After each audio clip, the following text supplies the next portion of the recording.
والدین کی روح گھر میں کیا لینے آتی ہے؟ حضرت سلیمان فارسی رضی اللہ تعالی عنہ نے حضرت محمد صلی اللہ علیہ وسلم سے سوال کیا کہ کیا فوت ہونے کے بعد بھی ماں باپ کی روح اپنے گھر لوٹتی ہے؟ اگر لوٹتی ہے تو کس دن لوٹتی ہے؟ اس سوال کے جواب میں حضرت محمد صلی اللہ علیہ وسلم نے فرمایا، بسم اللہ الرحمن الرحیم۔ حضرت محمد صلی اللہ علیہ وسلم کی محفل میں لوگ اکثر سوال کیا کرتے تھے جو کہ مختلف موضوعات کے حوالے سے ہوا کرتے تھے۔ ایک مرتبہ حضرت محمد صلی اللہ علیہ وسلم مسجد میں بیٹھے ہوئے تھے۔ آپ صلی اللہ علیہ وسلم کی محفل میں بہت سے لوگ بیٹھے ہوئے تھے جن میں حضرت سلیمان فارسی رضی اللہ تعالی عنہ بھی تشریف فرما تھے۔ حضرت سلیمان فارسی رضی اللہ تعالی عنہ نے حضرت محمد صلی اللہ علیہ وسلم سے سوال کیا کہ کیا فوت ہونے کے بعد بھی ماں باپ کی روح اپنے گھر لوٹتی ہے؟ اس سوال کے جواب میں حضرت محمد صلی اللہ علیہ وسلم نے کیا جواب عرض کیا؟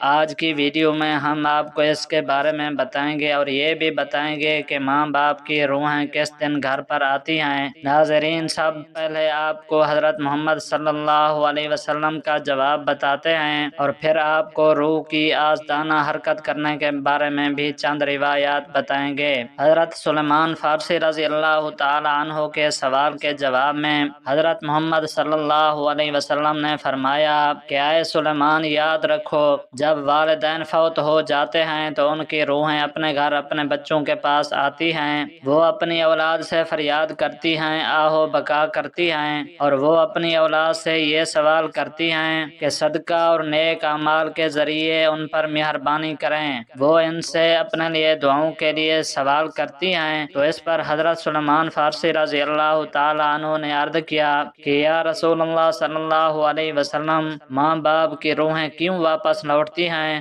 آپ صلی اللہ علیہ وسلم نے فرمایا کہ جب ماں باپ فوت ہو جاتے ہیں تو ان کا اپنا اعمال نامہ بند ہو جاتا ہے۔ مرنے کے بعد وہ اپنی اولاد اور اپنے رشتہ داروں کے محتاج ہو جاتے ہیں کہ کوئی ان کے نام پر صدقہ کرے، کوئی ان کے لیے نیک عمل کر کے ایصال ثواب کر دے تاکہ ان کے درجات بلند ہو سکیں یا ان کے عذاب میں کی وجہ سے کمی ہو سکے۔ یہی وجہ ہے کہ ماں باپ کی روحیں گھر لوٹتی ہیں اور فریاد کرتی ہیں کہ انہیں بھی دعاؤں میں یاد کیا جائے، ان کے لیے اعمال کیے جائیں اور صدقہ دیا جائے۔ پھر حضرت سلیمان فارسی رضی اللہ تعالی عنہ نے دوبارہ پوچھا کہ یہ ارواح کب کب اپنے گھروں کو لوٹتی ہیں؟ تو آپ صلی اللہ علیہ وسلم نے فرمایا کہ یہ ارواح ہفتے میں ایک دن اپنے گھر کو لوٹتی ہے اور وہ دن جمعرات کا ہے، یعنی جمعہ کی رات کو یہ روحیں اپنے گھر میں آتی ہیں اور چیخ چیخ کر اپنوں کو پکارتی ہیں، لیکن جو لوگ زندہ ہیں ان کی آوازیں نہیں سن سکتے،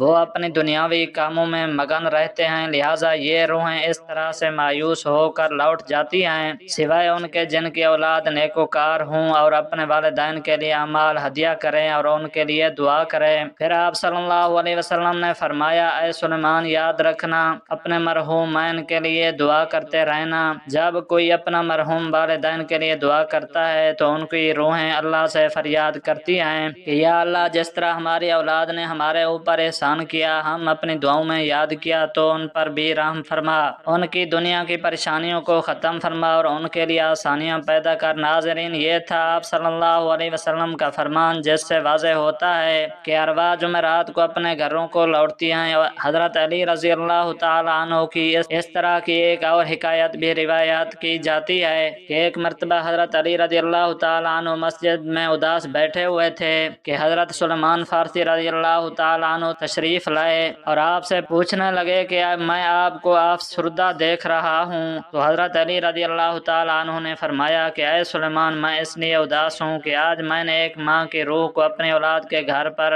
روتے ہوئے دیکھا ہے۔ وہ اپنی اولاد سے فریاد کر رہی تھی، اس کی آہ و بکا سن کر میں پریشان ہوں۔ وہ اپنی اولاد سے یہ سوال کر رہی تھی کہ صدقات اور نیک اعمال کے ذریعے میرے اوپر مہربانی کرو، مجھے اپنی دعاؤں میں یاد کرو۔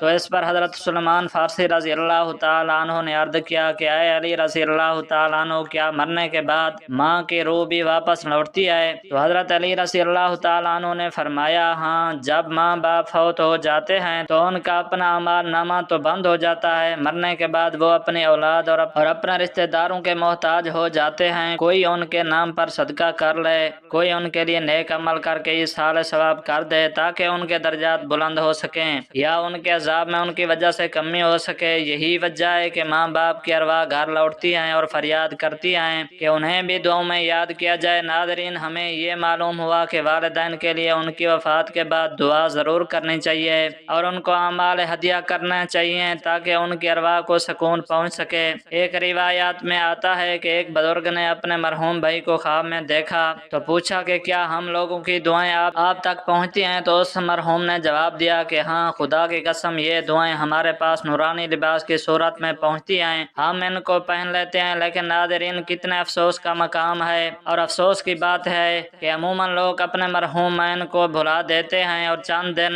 دعا کرنے کے بعد ان کے لیے دعا بھی نہیں کی جاتی۔ یہی عام مشاہدہ ہے۔ ناظرین، جہاں تک بات ہے ارواح کی کہ وہ مرنے کے بعد نقل و حرکت کر سکتے ہیں یا نہیں، تو اس حوالے سے آپ کو ایسی روایات سناتے ہیں جن سے روح کی آزادانہ نقل و حرکت کے بارے میں واضح ہوتا ہے۔ حضرت سعید بن حسیب رضی اللہ تعالیٰ عنہ سے مروی ہے کہ حضرت سلیمان فارسی رضی اللہ تعالیٰ عنہ اور عبداللہ بن سلام رضی اللہ تعالیٰ عنہ باہم ملے۔ ایک نے دوسرے سے کہا کہ اگر تم مجھ سے پہلے انتقال کرو تو مجھے خبر دینا کہ وہاں کیا پیش آیا۔ پوچھے گیا کیا زندہ اور مردہ بھی ملتے ہیں؟ فرمایا ہاں، مسلمانوں کی روحیں تو جنت میں ہوتی ہیں، انہیں اختیار ہوتا ہے جہاں چاہیں جائیں۔ حضرت عبداللہ بن عمر رضی اللہ تعالیٰ عنہ کا فرمان ہے کہ دنیا مومن کا قید خانہ ہے اور کافر کی جنت۔ جب مسلمان مرتا ہے تو اس کی راہ کھول دی جاتی ہے جہاں چاہے جائے۔ ناظرین، روح وہ امر ربی ہے جس کے حکم اور پروگرام کے ماتحت ہمارا وجود شروع ہوتا ہے۔ قرآنی تعلیمات کی روشنی میں یہ کہا جا سکتا ہے کہ روح کا مادہ نور ہے اور یہ نور توانائی کی ایک قسم ہے۔ جس طرح ملائکہ نور سے پیدا ہوئے، اسی طرح روح بھی۔ سائنسی تحقیق کے مطابق روح انسان کا وہ حصہ ہے جس کا موت بھی کچھ نہیں بگاڑ سکتی۔ روح اللہ تعالیٰ کے ایک فیصلے کا نام ہے، اس سے زیادہ جانا نہیں جا سکتا۔ انسان کے پاس جو علم ہے وہ بہت ہی کم ہے، بلکہ دیا ہی نہیں گیا، جبکہ روح کو سمجھنے کے لیے زیادہ علم چاہیے جو مخلوق کی شان کے لائق نہیں ہے۔ ناظرین، یاد رہے کہ ماں باپ اپنی اولاد کے لیے خدا کے فضل و کرم کا ذریعہ ہیں اور خدا کی رضا ان کی رضا میں ہے۔ اس لیے خدا نے جہاں عبادت کا حکم دیا وہاں والدین کے ساتھ احسان کا بھی حکم دیا۔ اللہ تعالیٰ نے والدین کا بہت بڑا درجہ رکھا ہے اور آپ صلی اللہ علیہ وسلم نے والدین کے حقوق واضح کیے ہیں۔ یہاں تک بھی آتا ہے کہ والدین کی رضا میں اللہ کی رضا اور والدین کی ناراضگی میں اللہ کی ناراضگی ہے۔ اللہ تعالیٰ نے قرآن میں حکم فرما دیا ہے کہ والدین کے سامنے اف تک بھی نہ کرو۔ جہاں اللہ نے والدین کے ساتھ حسن سلوک پر اجر رکھا ہے وہاں پر ان کی نافرمانی پر عذاب بھی رکھا ہے، اور والدین میں والدہ کا درجہ زیادہ رکھا ہے۔ زندگی کے اندر والدین کے ساتھ حسن سلوک کی تعلیم ہے اور مرنے کے بعد بھی ہمارا مذہب ہمیں یہ درس دیتا ہے کہ والدین کے لیے ایصال ثواب کرتے رہیں تاکہ ان کی کمی پیشی کو اللہ رب العزت معاف فرما کر ان کی بخشش کر دے اور ان کے درجات کو آپ کی دعاؤں اور نیک اعمال کی وجہ سے بلند فرماتا رہے۔ اللہ تعالیٰ سے دعا ہے کہ وہ ہمیں بھی والدین کی قدر کرنے کی توفیق عطا فرمائے اور مرنے کے بعد ان کے ایصال ثواب کے لیے دعاؤں اور نیک اعمال کا اہتمام کیا جائے۔ اللہ تعالیٰ آپ کو اپنے حفظ و امان میں رکھے، آمین ثم آمین۔ ناظرین، کمنٹ باکس میں اللہ تعالیٰ کے 99 ناموں میں سے